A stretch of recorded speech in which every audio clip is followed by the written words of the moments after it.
আবু হানিফ ভাই, আপনি এখন কেমন আছেন? আল্লাহর রহমত অনেক সুস্থ আছি। আল্লাহ রহমত করেছে আচ্ছা। মিজানুর রহমান স্যারের উদ্দেশ্যে তা আপনার যে উপকৃত হয়েছে। যাক আলহামদুলিল্লাহ, আপনার যে কষ্ট ছিল, এই রোগকে আমরা বলি পিএলআইডি। জি এটা মেরুদণ্ডের দুটো হাড়ের মাঝখানে একটা নরম হাড় থাকে, এটা সরে যে নার্ভে চাপ লেগে ব্যথাটা কোমর থেকে পায়ের দিকে যায়। জি তা আপনার এই কষ্টটা কতদিন ধরে ভুগছেন এই কষ্টে? মোটামুটি 19 সালের প্রথম থেকেই। আচ্ছা।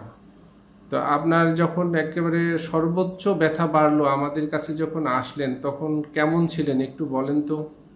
আমার যন্ত্রণায় খালি মানে মৃত্যু কামনার মতোই ছিলাম। এরকম অবস্থা, আমি প্রস্রাব পায়খানা কিছুই করার মতো আমার কোনো পরিস্থিতি ছিল না। আল্লাহর রহমত, এখন আমি সুস্থ হয়ে ভালোভাবে হাঁটার মতো আল্লাহ তৌফিক দান করেছে।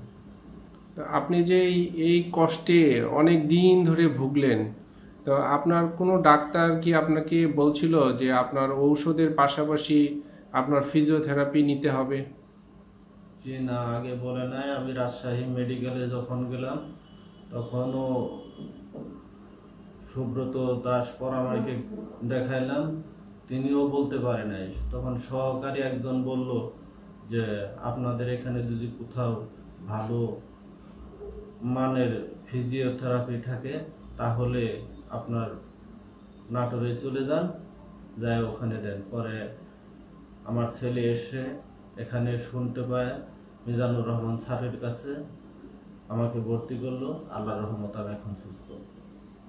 তা আপনি অসুস্থতার পর থেকে আনুমানিক কতজন ডাক্তার দেখাইছিলেন? আমি মোটামুটি ধরেন অসুস্থতার মধ্যে বহু ডাক্তার দেখাইছি, তা আনুমানিক কতজন হতে পারে? তাও 15-20 জন। আচ্ছা। তা এখন কেমন আছেন আর একটু বলেন আমাদের। এখন আল্লাহর রহমতে অনেক সুস্থ আছি। আমি এখন চিন্তা ভাবনা করলে যে আমি আগের কর্মে যাব, তাও ইনশাল্লাহ যাওয়ার মতো পরিস্থিতি আল্লাহ করছে মিজানুর রহমান স্যারের সহযোগিতায়। যাক আলহামদুলিল্লাহ, ভালো থাকবেন ইনশাল্লাহ। আলহামদুলিল্লাহ, আপনার